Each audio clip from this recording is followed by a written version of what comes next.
A 199 años de la declaratoria de la independencia y siguiendo con su tradición artiguista, Campaña del Miedo comparte el siguiente comunicado. La Honorable Sala de Representantes del Streaming Oriental del Río de la Plata, en uso de la soberanía ordinaria que legalmente inviste, declara: 1. Declárase nulos, disueltos y de ningún valor para siempre todos los actos de incorporación y juramentos arrancados a los pueblos de la provincia oriental del Streaming por la violenta fuerza de los intrusos poderes del Portugal, el Brasil y de los grupos que concentran el poder mediático que la han tiranizado y usurpado sus inalienables derechos. Y por cuanto al pueblo oriental, aborrece y detesta hasta el recuerdo de los documentos que comparten tan ominosos actos. 2. Reasumiendo la provincia oriental del Streaming la plenitud de los derechos, libertades y prerrogativas inherentes a los demás pueblos y canales de streaming de la tierra, se declara de hecho y de derecho libre e independiente del rey de Portugal, del emperador de Brasil, del Grupo Magnolio, de cualquier otro grupo económico del universo y de la Internet. 3. Esta sala, en virtud de la soberanía ordinaria y digital que legalmente reviste para resolver y sancionar todo cuanto tienda a la felicidad de ella, declara que su voto decidido es y debe ser por la unión con las demás provincias argentinas del Streaming del Río de la Plata, a quien siempre perteneció por los vínculos más sagrados que el mundo conoce. Bienvenidos y bienvenidas a una sesión más de Campaña del Miedo. Se ha montado una campaña del miedo para vivir sin miedo. Ya no sirve la campaña del miedo. Vuelve a referirse, quiere instalar el miedo. Es una campaña peligrosa de la cultura del miedo, la cultura del pánico. Esto es una campaña de cucos. Hemos vivido de cucos en cucos. El Frente Amplio profundizará la campaña del miedo. Del Frente Amplio que inventa, del Frente Amplio que le genera miedo a los uruguayos. Que se empiezan a participar en debate. La campaña del miedo. Bienvenidos y bienvenidas. Fernanda faltó con aviso hoy, por lo tanto trajimos a conducir la mesaza a la Mirta Legrand de las cárceles y el periodismo con conciencia social. Denise Legrand. ¿Qué tal? ¿Cómo Buenos estás? días. ¿Todo bien? Muy bien. ¿A qué hora te levantaste hoy? ¿Muy temprano? A las 5. Como todos los días. ¿Como todos los días de tu vida? De mi vida hace mucho tiempo. Ok. Sí. Vieron que hay gente que se dedica a sacar el país adelante, ¿no? O sea, no todos tienen que ponerse una alarma como varios de ustedes a las 9 para escucharnos al aire, sino que hay gente que ya se levanta temprano por su mera voluntad. Sí, hasta ahora ya me estoy tomando el segundo termo de mate. Claro. Está ok. Ya estás por almorzar. Sí. Bueno, bienvenida otra vez a la sede del Streaming Oriental del Río de la Plata, a este humilde recinto del streaming de actualidad. Muchas gracias por la invitación, espero defraudarlos lo más posible. Seguro que sucederá. Para no volver. Seguro que también sucederá que vuelvas. Bueno, ¿cómo pasaste la noche de la nostalgia? ¿Hiciste algo? Me junté con unas amigas, pero en una casa, pero de casualidad, porque vino una amiga que vive en España y era el único día. Tenía bastante miedo de salir ese día, porque era como mucha gente, mucho contacto social. A mí el contacto social mucho no me está copando en los últimos años. Okay. Entonces dije, bueno, está bien, voy a salir, te lo mereces. Pero fue a una casa, había un perrito, todo, y me volví a mi casa a la 2 de la mañana estaba en mi casa durmiendo. Perfecto. Cena, vino, tranqui con amigas. Muy tranqui. Muy bien, me parece perfecto. ¿Vos qué hiciste? Yo no puedo decir a los lugares a los que fui porque son competencia entre sí.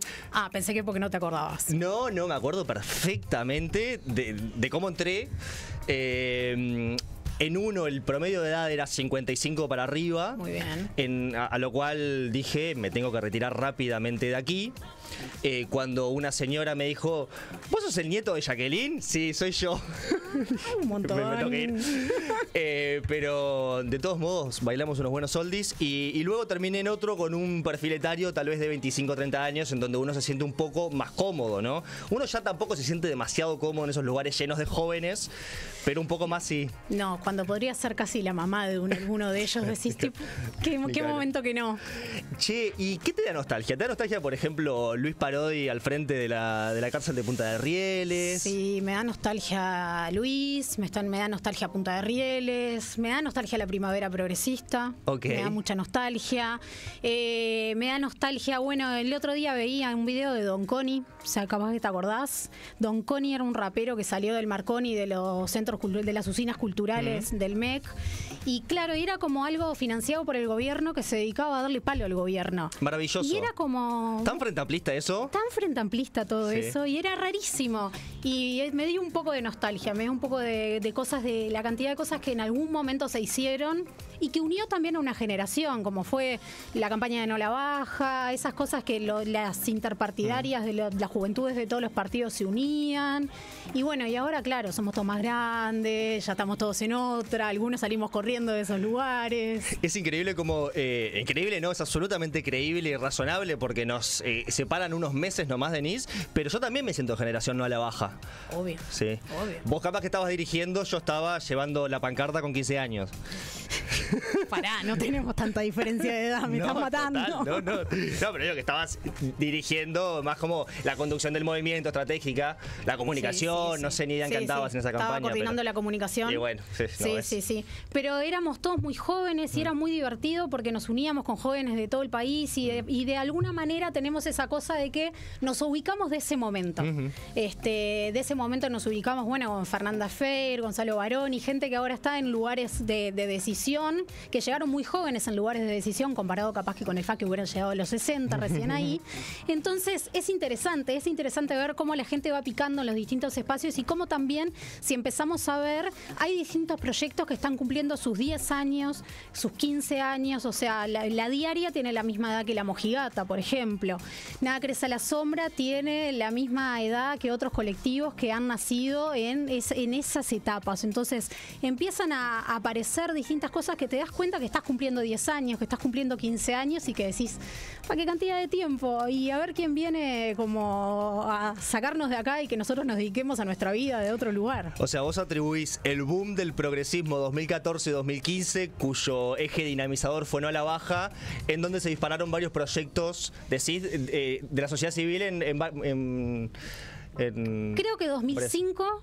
Para mucha gente fue una creación de proyectos independientes porque también había una lógica que los partidos políticos se iban a empezar a votar y que el Frente Amplio capaz que se iba a votar en sí mismo dentro del gobierno.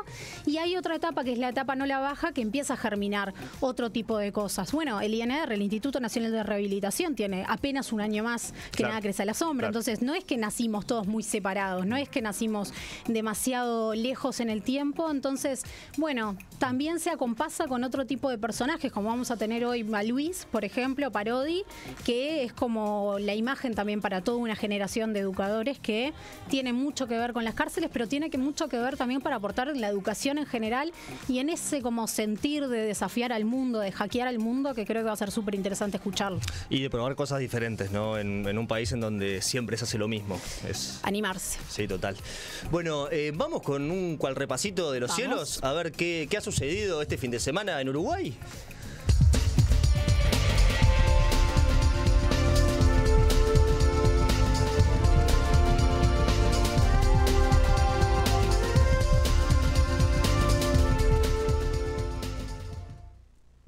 Bueno, este fin de semana lo más importante obviamente fue el 199 aniversario del Día de la Independencia.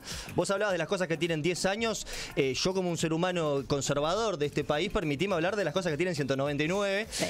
En una declaratoria que tiene pasajes literarios maravillosos. Yo algunos los retomaba. Pero hay elementos, por ejemplo, como que con Argentina nos une el vínculo más sagrado que la humanidad conoce, o que no nos gobierna ningún emperador de Brasil, de Portugal, ni del universo, no del mundo, del universo. O sea, yo creo que hace 199 años esta gente que en Florida escribió la declaratoria de la independencia ya se estaba preparando para una posible invasión ovni a posteriori y dijeron también, si vienen ovnis, somos igual independientes y soberanos, ¿no? Es un día que a uno y su tradición artiguista lo conmueve mucho esta cuestión de la independencia del 25. Y otra cosa que pasó también este fin de semana, bueno, es que el partido principal de oposición, el Frente Amplio, celebró el Día del Comité de Base, el 25 de agosto, el mismo día que el Día de la Independencia, y el 24 de noche, Noche de la Nostalgia. Pero esos son tan solo los titulares, ¿no? Vamos a ver cuáles fueron los disparadores políticos que surgieron a partir de estos días, en donde, bueno, Orsi volvió a declarar, Delgado volvió a pinchar. Orsi habló, eso ya Orsi es un montón. habló. Zócalo, Orsi tiene voz. Luego vamos a estar hablando un poco de la campaña del silencio, pero bueno, Álvaro Delgado puso a disposición a su equipo económico para generar un debate sobre el modelo económico de los próximos 5 años. Delgado celebró que el Frente Amplio anuncie que va a hacer algunas propuestas económicas, opinó que está bueno que lo haga y agregó que, ya que habrá propuestas, pone a disposición a su equipo económico para generar un debate sobre el modelo económico de los próximos 5 años para que la gente tenga claro qué va a pasar, cuáles son las propuestas de cada uno. Delgado resaltó que es clave conocer la integración del equipo económico, ya sea por las propuestas como por quién las va a llevar a cabo. Delgado ya tiene definido a Labat como posible ministro de Economía, tiene a Agustín Iturralde como el coordinador de programa en la parte económica o en general, ¿no? En general. Y Yamandu Orsi, si bien se ha mostrado asesorado o acompañado por algunos referentes de lo económico como Gabriel Odone, no ha anunciado todavía su gabinete, su equipo económico. Sí, encontró ahí también un posible conflicto dentro del Frente Amplio por las palabras de los dichos de Odone, la salida de Fernando Pereira, toda esta cuestión que capaz que piensan que es un punto débil y por eso también se está apuntando a esto de mostrar los equipos. En seguridad pasa algo parecido también, quieren ver equipo. Está interesante ver equipo, porque la verdad que cuando se elige un modelo de país, cuando se elige un partido político, uno elige el equipo. También es rara esas respuestas de, bueno, todavía lo estamos pensando, lo estamos viendo, cuando esto es Uruguay, o sea, no hay que ir muy lejos a buscar a los especialistas. No hay tanta gente. Pero también creo que juegan con esa cuestión de tratar de desatar el conflicto interno, que bueno, que es una estrategia interesante, que puede estar buena también para ver realmente qué es de lo que se está discutiendo, porque a veces cuando se discute de economía parece que es algo que, bueno, que obviamente nos invade a todos, porque el bolsillo nos toca a todos, pero es algo que nos queda muy ajena a la discusión de la economía y mucho más para los sectores más populares. Más cuando se ponen a hablar de la macroeconomía, del déficit fiscal y es tipo, ¿y a mí qué me afecta esto, Denise? Exacto. El déficit fiscal. Y también cuando hay palabras como la inflación, que en Argentina es una palabra que inflación está muy repetida y que para nosotros la inflación es aumentan los precios, que no ganamos tanto como para llegar, como que es bien, cómo nos toca, cómo nos pega directamente. Sí, aparte una inflación moderada y particularmente moderada en este último periodo de gobierno, que es algo que lo resalta el gobierno. La oposición dice que bueno, también es parte del congelamiento de la economía y salarios a la baja, pero efectivamente, objetivamente hay una inflación a la baja. ¿Qué quiere decir eso? Yo ayer fui al supermercado y fui a comprar verduras. No compren verduras en el supermercado, ya lo sé, me lo dijo mucha gente, pero me quedé abajo de casa y me quería comer unas mandarinas. Qué pésima idea, como 120 pesos el kilo de mandarinas. Y yo dije, es increíble que esta sea la inflación más baja en 17 años. ¿Cuál sería la peor? Es que sí, Uruguay es muy caro hace muchísimo tiempo, ¿no? Te pasa, por ejemplo, cuando te moves a otro país, sin ir más lejos, te moves a Argentina, te moves a Brasil, ves que es más barato, ves que las cosas salen más baratas. Esta Argentina cara de Milei aún sigue siendo más barata que sigue siendo, y nos Uruguay. pasa también quienes tienen el privilegio de poder viajar a Europa o Estados Unidos, que uno piensa, bueno, capaz que es algo carísimo, que no lo puedo costear y termina siendo más barato que gastar en Uruguay, aún siendo turista. Ir al supermercado en España es mucho más barato que ir al supermercado en Uruguay. Mucho más barato. Lo cual es increíble. Y hay una diferencia sustancial entre las condiciones también materiales que uno puede tener para decir, voy al súper y no vengo con 2 cositas y me salieron $50. Totalmente. De hecho, hay comparativas muy interesantes en donde, por ejemplo, productos que se hacen en Uruguay salen más caros en Uruguay que en Argentina, por ejemplo. Y es tipo, pero loco, me estás cagando si lo hiciste a 20 kilómetros de acá y en otro país que tienen que pagar tasa de importación, que tienen que pagar una serie de cuestiones, aún así el precio de venta es más caro. Yo creo que igual el tema de la carestía y los precios es algo que el uruguayo, vinculado a la política o no, sabe que es un tema estructural del Uruguay complicado y que le gustaría cambiar, ¿no? O sea, de hecho creo que fue un acierto de Laura Raffo, en un marco tal vez de desaciertos, haber elegido el tema de los precios como algo central. Yo creo que sus propuestas no llegaron a pegar, pero sí estuvo bien puesto la mira, ¿no? Tuvo una muy buena conexión con lo que a la gente le importa, Total. ¿no? Ahí hubo un buen focus group hecho de decir, bueno, acá está el dolor de la persona, ¿no? El dolor de la persona cuando va al supermercado y no tanto en grandes palabras de la economía. Creo que ella lo pudo captar. Pudo captar también siendo una persona popular, pero para desde otro lugar poder hablarle a la gente de eso. ¿Qué es lo que no estamos logrando también que otros políticos lo hablen? Igual eso no le alcanzó para seducir. Ya vimos los resultados. Pero sí, obviamente, el tema de los precios es algo que nos afecta a todas y todos, pero sin embargo es algo de lo que no se habla y que también creo que no se habla porque muy difícilmente pueda cambiar. Estamos muy atados. Es muy complicado resolver que vos no tengas o sea, que vos tengas una dependencia de la importación tan grande, ¿no? O sea, somos la capital más al sur del mundo. También, sí. O sea, eso tiene una cuestión de transporte muy importante. No tenemos grandes mercados de distintas cuestiones y tampoco somos grandes. Sí somos productores de algunas materias primas, pero después nos vuelve, como todos los países de América Latina, nos vuelve todo carísimo. Sí. Entonces ahí hay un desfasaje. Bueno, volviendo a este intercambio entre Delgado y Orsi, en donde Delgado le dice, che, ¿no quisieras debatir algo? ¿No quisieras conversar sobre algún tema conmigo? Yo, que soy el candidato del presidente, del gobierno, y vos, que sos el candidato de la oposición, ¿no quisiéramos que intercambiemos alguna cosita en materia económica? A lo cual Yamandu Orsi le dijo, cuando los tenga, capaz que sí. Porque también es verdad, y vos lo señalabas bien, la posición de Odone y la figura de Odone genera, yo creo que en algunos sectores tal vez de la economía o de la población, una tranquilidad, pero genera también una preocupación en algunos sectores del Frente Amplio, ¿no? Sobre todo en los sectores más a la izquierda del Frente Amplio, porque Odone viene con una perspectiva más liberal o social liberal de la economía, una priorización de lo que es la macroeconomía.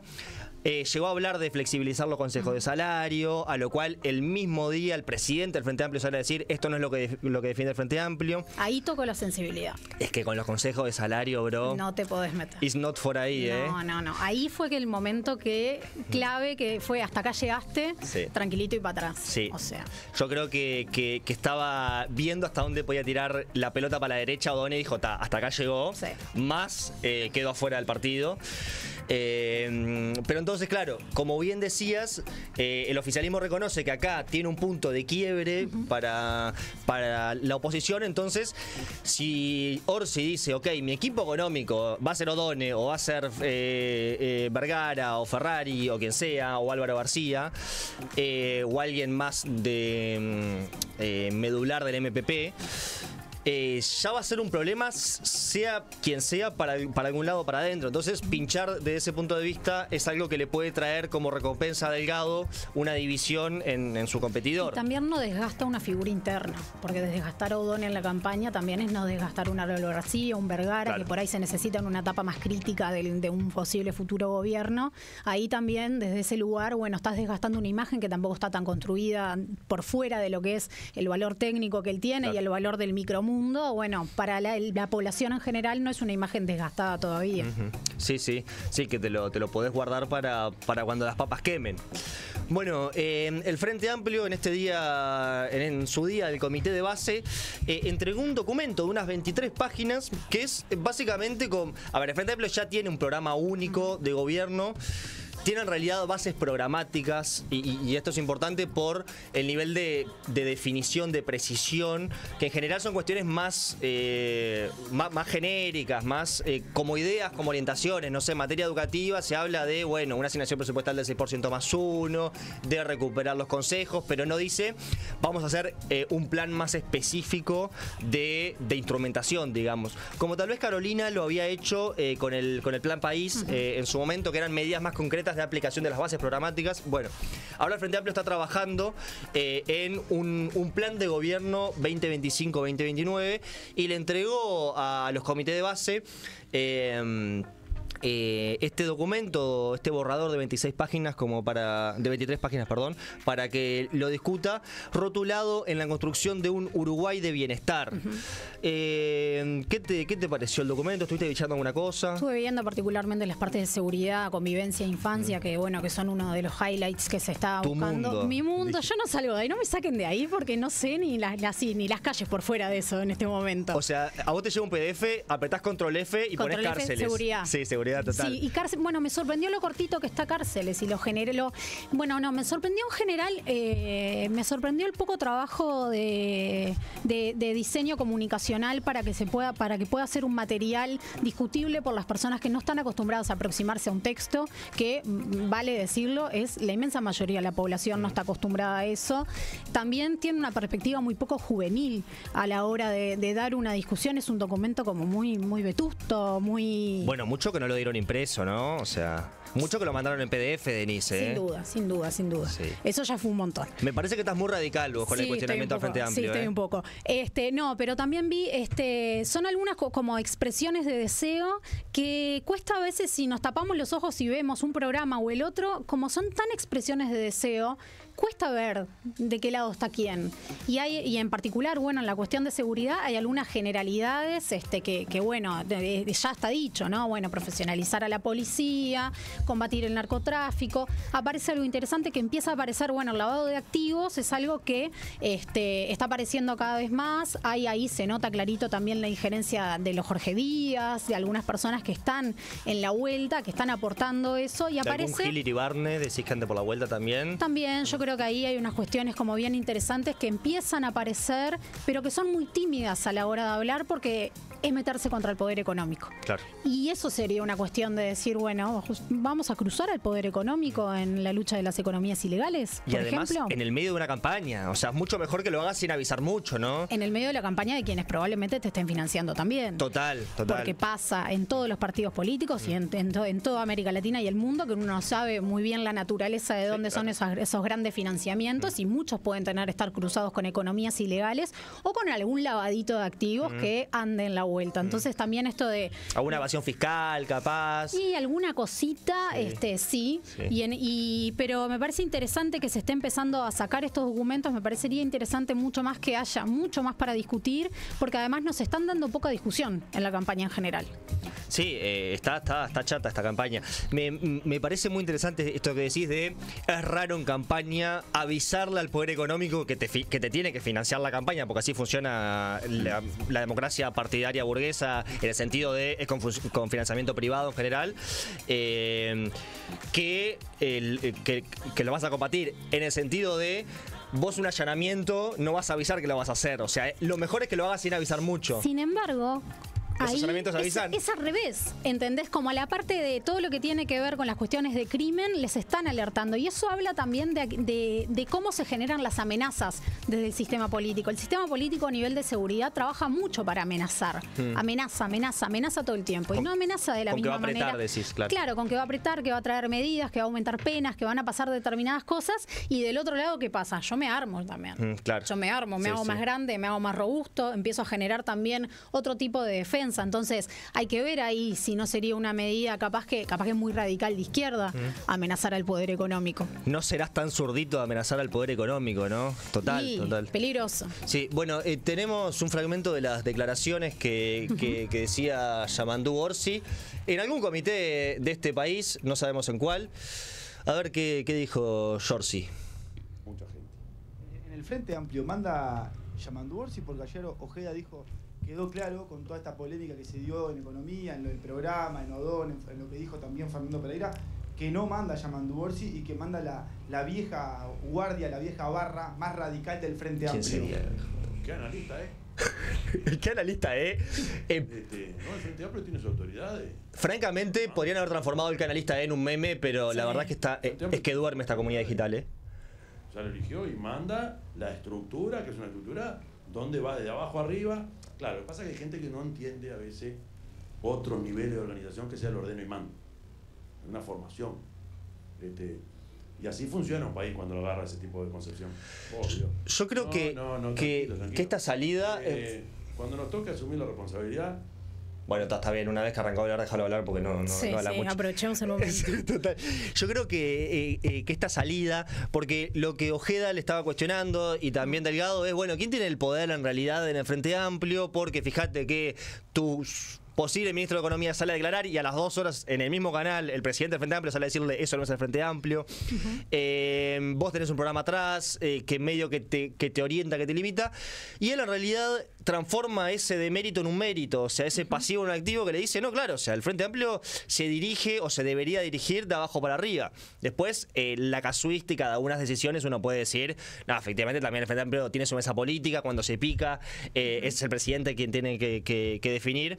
Pero me pareció una buena salida por la humildad de decir, no, obvio que yo no soy el dueño del Frente Amplio. Y por la realidad también, porque en realidad, ¿por qué sería un insulto que un partido político esté fomentado y guiado desde sus bases? Ahí creo que hay un trastabille de Ojeda también de conocer otra forma de hacer política, la del Partido Colorado, la de las grandes figuras. Bueno, lo vemos también, ahora vino Bordaberry y ya vino papá, un nuevo papá, y papá ya está haciendo un montón de cosas que también está entrando en choque con estas nuevas generaciones del Partido Colorado. En cambio, en el Frente Amplio, creo que trató de usar como por ahí algo, como decías, un demérito en algo que en realidad es un mérito, poder construir desde las bases, poder construir programas comunes, con todo el esfuerzo y el laburo que eso lleva, y lo difícil que es después tener contenta la barra, generar que un país salga adelante y una figura de consenso. O sea, no por nada ha sido muy difícil para el Frente Amplio generar figuras de consenso. Sí, totalmente.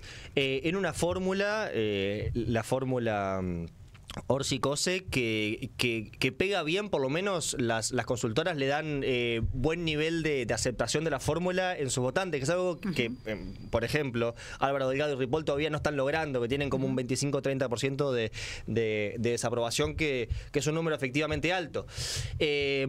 Logran hablarle a las grandes barras, ¿no? Total, sí. Orsi y Cose logran de alguna manera seducir a las grandes barras y logran también generar una cuestión que tiene que ver con enviar tranquilidad.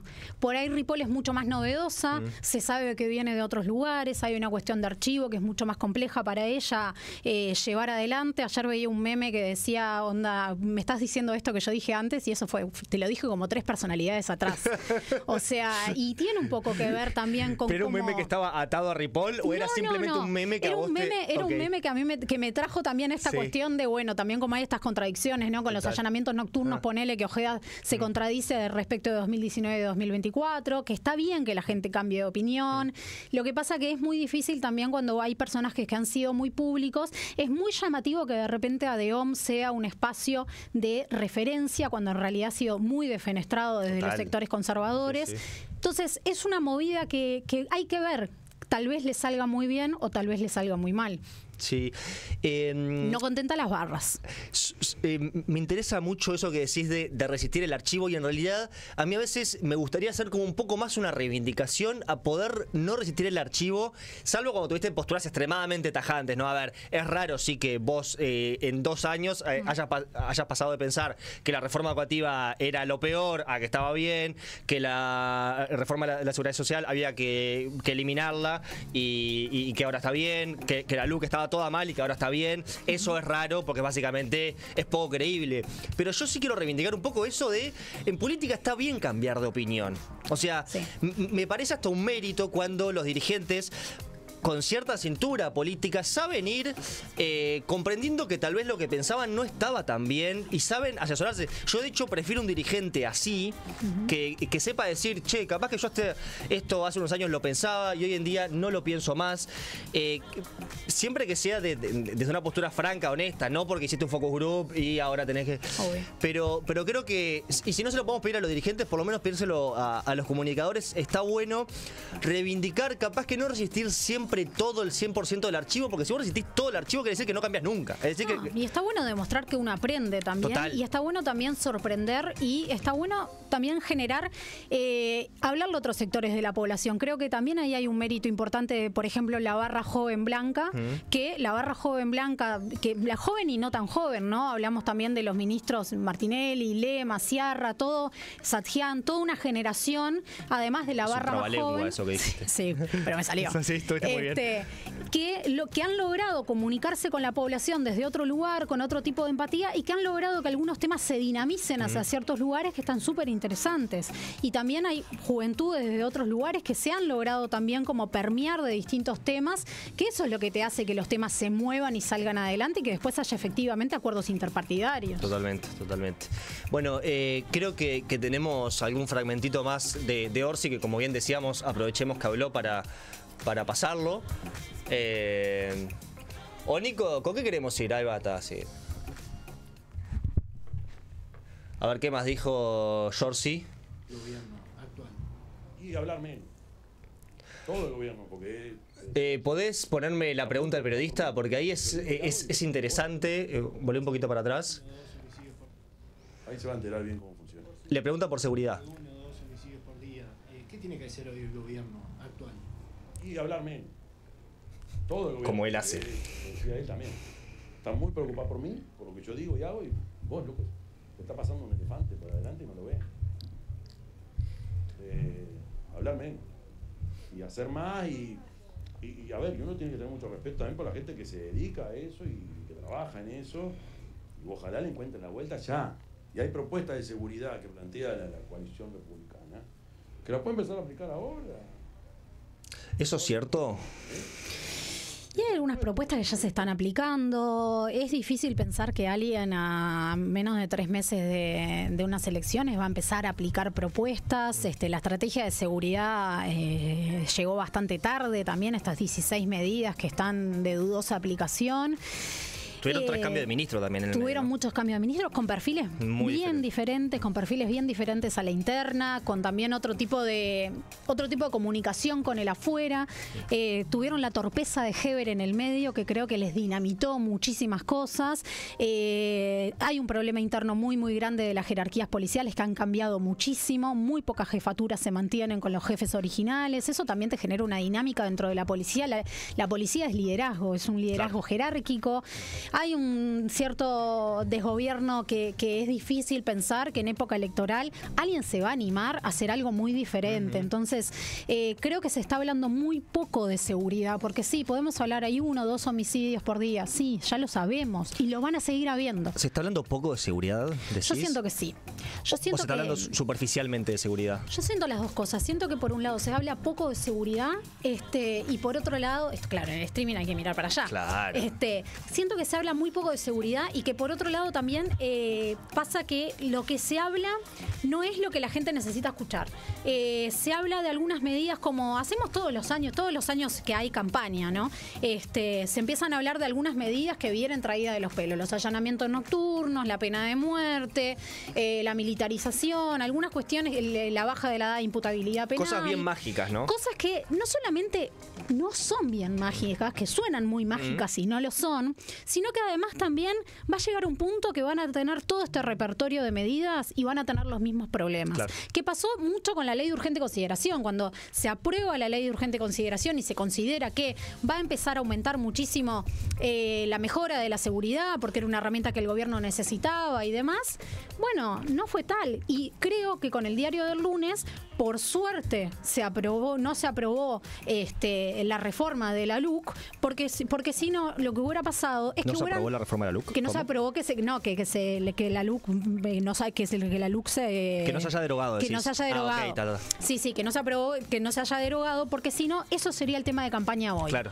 Y entonces ahí creo. Lo que no pudimos hacer. Lo que no se logró hacer es hoy algo que el gobierno carga con eso, porque si camino, ese hubiera sido el eslogan de campaña. Y por eso se empieza a hablar, aparece Bordaberry con una nueva look, aparecen otras cuestiones con algunas herramientas mágicas que son personajes que ya han hablado de estas herramientas mágicas, no mágicas. Entonces, yo creo que se está hablando bien poco, porque se está hablando bien poco también de que hay un avance de la criminalidad y que hay un avance también de todo lo que tiene que ver con la captación de los territorios y de los sentires populares respecto a la criminalidad, que más tarde lo vamos a hablar con Esteban Rodríguez Alzueta, capaz que mucho más, que nos va a dar un pantallazo mucho más general de esto, pero se está hablando bien poco en esencia y estamos hablando de algunas generalidades y pasa en este documento que sacó el Frente Amplio, sí, reducir el hacinamiento. ¿Cómo? Construyendo más plazas, liberando presos, ¿qué vas a hacer? ¿Cómo? Sí. ¿Qué es una plaza? ¿Qué estamos hablando? ¿Va a haber más funcionarios? ¿Qué va a pasar? ¿Qué es lo que va a pasar alrededor? Hay... Claro, ¿cuántos presos entran en esta plaza? Total. Me parece bien interesante eso que decís de si el palo en la rueda, el Frente Amplio, que no voy a hacer el gesto del palo en la rueda porque no tenemos tanta confianza con Denise, pero ya lo hemos hecho al aire. Pero Fernanda lo hace muy seguido, ya saben cuál es el gesto del palo en la rueda y si no, ya lo sabrán. Es verdad que si se hubiera derogado los artículos de seguridad de la ley urgente de consideración, seguro que los resultados en seguridad hubiesen sido bastante similares, pero la responsabilidad y la campaña central hubiera sido, el Frente Amplio no nos dejó probar nuestro modelo de combate a la delincuencia, que era básicamente con aumento de la discrecionalidad policial, con darle más poder a la policía y un poco menos al control de la fiscalía, etcétera, que no necesariamente después se ejecuta. Que también hay que ver ahí también por el lado de los allanamientos nocturnos. Si se usan después. Si se usan después, claro. Porque hay que ser el oficial a cargo de mandar a tus policías a hacer un allanamiento nocturno. Sí, sí. Yo no pondría en riesgo la vida de esos trabajadores. Por más preparada que esté la Guardia Republicana, yo escuchaba una entrevista del director de la Guardia Republicana, no me acuerdo el apellido, pero vos seguramente sí, porque sabés todo ¿Cuál de todos los que han pasado? Bueno, no sé, alguno de los de la Guardia Republicana, el informe que hizo en perspectiva, que está muy completo y muy bueno, sobre allanamientos nocturnos, que habla con gente argentina, a ver si se usa, con gente de Chile, a ver si se usa, y en general se usa muy poco. Sí. Y el director de la Guardia Republicana decía, a ver, preparados estamos, pero que lo vayamos a querer hacer y que tenga sentido entrar de noche es para casos muy puntuales, ¿no? Es para casos muy puntuales, es también cuando están determinadas condiciones de seguridad, hay que hacer un análisis de los riesgos. Faúndez, escuchaba que decía, Faúndez, el abogado penalista, decía algo muy interesante, que es que de noche la justicia es la policía. Entonces, si de noche la justicia es la policía, ¿a quién vas a recurrir si la policía se equivoca? Claro. Ahí hay una cuestión también. Y no es que hacemos un allanamiento en Libertad 2939, hacemos un allanamiento en un lugar donde no necesariamente está exactamente delimitado donde es, donde hay muchos errores, donde hay niñas y niños en esos lugares también, donde habitan familias. O sea, hay una cuestión también con esto de creer que hay que atacar la noche, como si la noche fuera el momento donde los delitos se cometen. Y en realidad no es tan así. O sea, los delitos ya se cometen durante todo el día y hay determinados delitos en particular, que es, o sea, los allanamientos que tienen que ver con las bocas de pasta base, que circulan durante todo el día y aún circulan muchísimo de día, porque de día es cuando se puede robar para conseguir los dineros para poder ir a cambiar por un chasqui. Total, sí. Porque yo creo que parte mucho eso del prejuicio de cómo la gente se droga de noche, entonces se vende más de noche y entonces no se puede entrar de noche a la boca, que es cuando en realidad están abiertas, pero en realidad, o sea, si sos boca siempre, ¿no? O sea, sí, el uso de drogas se da durante todo el día y más aún de las poblaciones en las que molesta, que son las poblaciones asociadas mucho más a la pobreza y la marginalidad. Total.